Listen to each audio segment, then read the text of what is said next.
अस्सलाम वालेकुम दोस्तों, मैं आपके साथ आयशा और आप देख रहे हैं खबरें मीटर। तो दोस्तों, आज देश में देश के सबसे बड़े चैनल के सबसे बड़े एंकर सुधीर चौधरी की गिरफ्तारी की मांग हो रही है। आज मैं आपको ये बताऊंगी कि ये मांग क्यों हो रही है और इस मांग को करने वाले कौन लोग हैं और क्या इस बार सुधीर चौधरी की गिरफ्तारी होगी। क्या झारखंड के नए मुख्यमंत्री चंपई सोरेन सुधीर चौधरी को गिरफ्तार करने के लिए झारखंड पुलिस को नोएडा भेजेंगे? तो दोस्तों, बात दरअसल ये है कि झारखंड में नई सरकार बन चुकी है और अब झारखंड के नए सीएम चंपई सोरेन हैं और चंपई सोरेन को हेमंत सोरेन ने ही चुना है। लेकिन जब परसों यानी 31 जनवरी को हेमंत सोरेन को ईडी गिरफ्तार कर रही थी, तब नोएडा के स्टूडियो में बैठे सुधीर चौधरी हेमंत सोरेन पर कुछ सवाल उठा रहे थे और ये कह रहे थे कि देखिए साहब, हेमंत को जिस गाड़ी में ईडी बिठाकर ले जा रही है उस गाड़ी की उन्हें आदत नहीं है। हेमंत को तो चार्टर्ड प्लेन में चलने की आदत है। हेमंत तो मर्सिडीज और बीएमडब्ल्यू से सफर नहीं करते। तो अभी 2 दिन पहले कैश मिल गए थे ईडी को। अब चलते हैं चित्रा के पास। चित्रा, अब आप हमें बताइए कि हेमंत सोरेन बाहर आए या नहीं आए और अब आज की रात उनकी कहां बीतेगी। उन्हें तो बहुत शानदार लाइफस्टाइल की आदत है, वो प्राइवेट प्लेन्स में चलते हैं, बड़ी बड़ी गाड़ियों में चलते हैं। आज उनके लिए एक तरीके से वैसा ही होगा जैसे वो 20, 30, 40 साल पहले वापस अपने किसी आदिवासी के तौर पर किसी जंगल में चले जाएं। आज की रात काफी मुश्किल होने वाली है। इसके बाद अब आदिवासी समाज का ये कहना है कि ऐसा कहकर सुधीर चौधरी ने आदिवासी समाज का अपमान किया है और इसीलिए आदिवासी समाज ने सुधीर चौधरी के खिलाफ SC/ST के तहत मुकदमा दर्ज कराया है और उसे गिरफ्तार करने की मांग की है। अब सवाल ये पैदा होता है कि क्या वाकई सुधीर चौधरी गिरफ्तार हो जाएगा या फिर तिहाड़ी इस बार भी ऐसे ही बच जाएगा जैसे कर्नाटक में हुई FIR के बाद बच गया था। खैर, पर्सनली मैं ये कहना चाहती हूँ कि सुधीर चौधरी गिरफ्तार हो, क्योंकि गोदी मीडिया का ये एक ऐसा एंकर है जो हर रोज टीवी पर आकर देश के 110 करोड़ हिंदुओं को मुसलमानों के खिलाफ भड़काता है, देश का भाईचारा खराब करता है। है सोशल मीडिया पर सुबह से ही सुधीर चौधरी की गिरफ्तारी की मांग हो रही है, लेकिन मुझे ऐसा लगता है कि सुधीर चौधरी का बाल भी बांका नहीं होगा, क्योंकि सुधीर चौधरी जैसे गोदी मीडिया के एंकर्स को एक खास पार्टी का संरक्षण हासिल है और वो पार्टी हमेशा से ही ऐसे जहर फैलाने वाले एंकर्स को बचाती रहती है। सुधीर चौधरी के अलावा अब आपको पेटीएम से जुड़ी खबर बताते हैं। जब से रिजर्व बैंक ऑफ इंडिया ने पेटीएम में गड़बड़ी की बात कही है, तब से लगातार लोगों के मन में ये सवाल उठ रहे हैं कि क्या अब पेटीएम से ट्रांजैक्शन करना चाहिए या नहीं। तो आज आपको इस सवाल का भी जवाब मिलेगा और इस सवाल का जवाब आपको राहुल गांधी और प्रियंका गांधी के ट्वीट्स से मिल सकता है। राहुल गांधी और प्रियंका गांधी दोनों ही पेटीएम को लेकर पीएम मोदी को घेर रहे हैं और ये कह रहे हैं कि पेटीएम देश का सबसे बड़ा घोटाला साबित होगा जिसे सरकार छुपा रही है। शेयर बाजार में भी पेटीएम के शेयर लगातार गिर रहे हैं और उसे अब तक कई हजार करोड़ रुपए का नुकसान हो चुका है। खैर, जिस तरह से नेताओं पर ईडी और सीबीआई की रेड होती है, ऐसी अब तक कोई खबर नहीं है कि रिजर्व बैंक के खुलासे के बाद पेटीएम के मालिकों या फिर उसके दफ्तरों पर ईडी सीबीआई की रेड पड़े। कांग्रेस ये भी कह रही है कि ये कंपनियां मोदी की मेहरबानी पर खड़ी हुई थीं और अब मोदी सरकार की वजह से ही ये बची रहेंगी। खैर, बचाने से याद आया, आज आपको 2 और खबरें मैं दिखाना चाहती हूँ।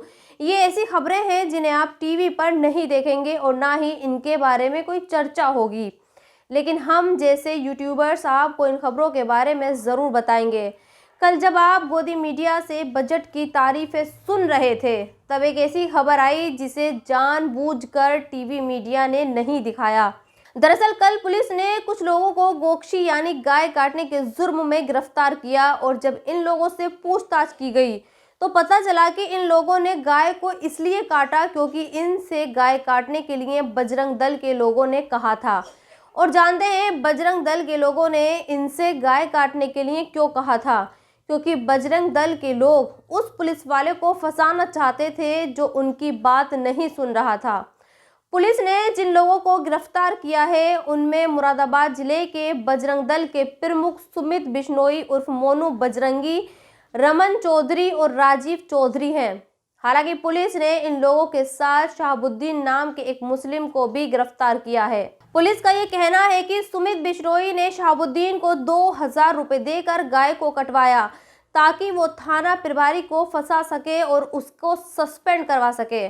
सोचिए, जिस गाय के साथ हमारे देश की मेजॉरिटी की आस्थाएं जुड़ी हैं और जिस गाय के नाम पर अक्सर हमारे देश में बेकसूर मुसलमानों को मारा पीटा जाता है, उसी गाय को बजरंग दल के लोग अपने फायदे के लिए कटवा रहे हैं और हमारे देश का मीडिया खामोश है और हमारे देश के हिंदू संगठन खामोश हैं। हमारे देश की पुलिस सिर्फ गिरफ्तारी से काम चला रही है।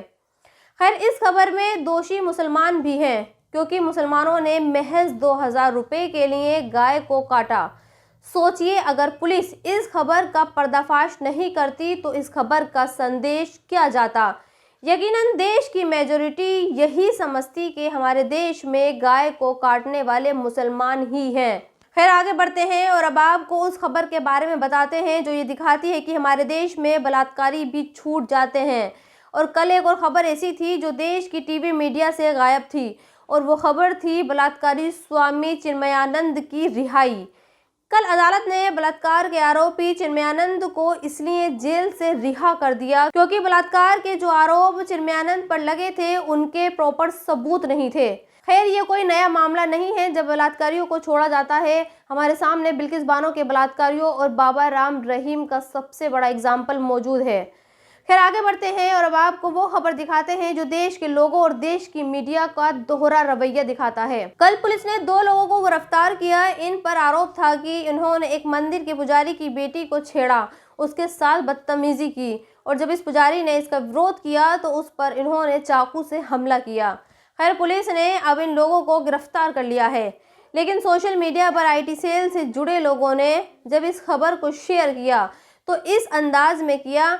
IT सेल के लोगों ने गिरफ्तार हुए लोगों के नाम के साथ इस खबर को बताया और ये जताने की कोशिश भी की कि मंदिर के पुजारी की बेटी को छेड़ने वाले मोहम्मद रिहान और भैयू हैं, और ताकि लोग ये समझें कि गिरफ्तार हुए लोग मुसलमान हैं। जबकि इस खबर की हकीकत यह है कि जो भैयू नाम का एक शख्स है वो मुसलमान नहीं है बल्कि हिंदू है और उसका पूरा नाम यश देशमुख है। और इस वीडियो के आखिर में आपको बताते हैं कि आजकल CBSE की किताबों में क्या पढ़ाया जा रहा है। सोचिए, जब आपको ये पता चले कि आपके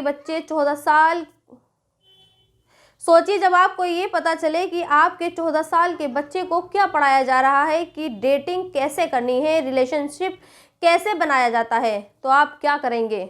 जब लोगों को ये पता चला कि CBSE की 9वीं क्लास की किताब में एक चैप्टर डेटिंग और रिलेशनशिप को लेकर है तो लोगों ने इस पर हंगामा किया और इस पर सवाल भी उठाए कि नाबालिग बच्चों को ये सब क्यों पढ़ाया जा रहा है। तो दोस्तों, इस वीडियो में इतना ही। आप भी अपनी राय कमेंट्स बॉक्स में लिखकर मुझे ज़रूर बताएं और अब तक आपने मेरे चैनल को सब्सक्राइब नहीं किया है तो प्लीज़ सब्सक्राइब ज़रूर कर दें। शुक्रिया।